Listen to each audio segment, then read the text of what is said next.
Hello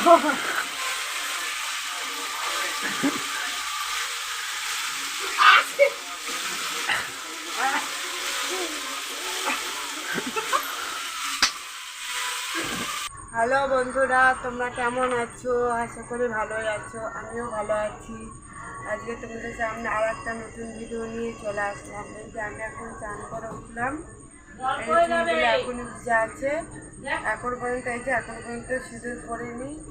এবারে যাবো একটুখানি সিঁদুর করবো, একটুখানি মাথাটা আসতে উঠে যাবো রান্না করতে। কি রান্না করবো? আজকে করবো মাছের ঝোল, বেগুন দিয়ে আলু দিয়ে মাছের ঝোল বানাবো। তো তোমাদেরকে একটা কথা বলছি, তোমরা কি আমার ভিডিওটা দেখছো না কেন? আমার ভিডিও কি খুব খারাপ হচ্ছে? তোমরা তো আমার ভিডিওটা দেখছো না। প্লিজ আমার ভিডিওটা দেখো, ভিডিওটা দেখে তোমাদের ভালো লাগবে। তো ভিডিওটা তোমরা দেখছো না, আমার কিন্তু একটুখানি খারাপ লাগছে যে তোমরা ভিডিওটা দেখছো না বলে। তোমরা ভিডিও দেখো ভালো লাগবে। আর প্রচুর গরম পড়েছে, গরমের জ্বালায় আর কিছু ভালো লাগছে না। তো যাই হোক, আর বেশি বললাম না কিছু, এইটুকু বলছি তোমাদের কাছে একটাই রিকোয়েস্ট, আমার একটু ভিডিওটা দেখো আর চ্যানেলটাকে লাইক করো, সাবস্ক্রাইব করো আর শেয়ার করো। রান্নাবান্না করতে দেখো, তোমরা রান্না করছি, রান্নাটা রাত্রেবেলায় তো সেরকম কিছু নাই, শুধু একটু মাছের ঝোল করছি। ভালো লাগছে না গরমের মধ্যে, বুঝেছো? দেখেছো তো এত গরম পড়ছে, ভালো লাগছে না। ঠিক আছে বন্ধু, চলো দেখা যাক কি রান্না করো।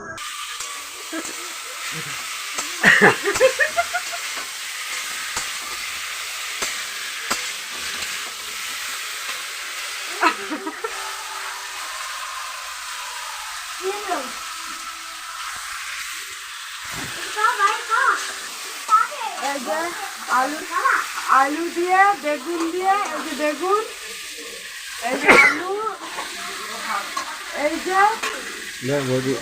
এই যে রুই মাছ 4 পিস। আমরা হচ্ছে 5 জন, তাই 4 পিস।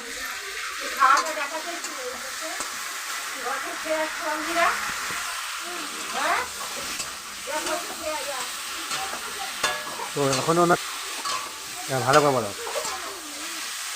বাবা তরকারি কষানো হচ্ছে, এই যে আলু দিয়ে বেগুন দিয়ে।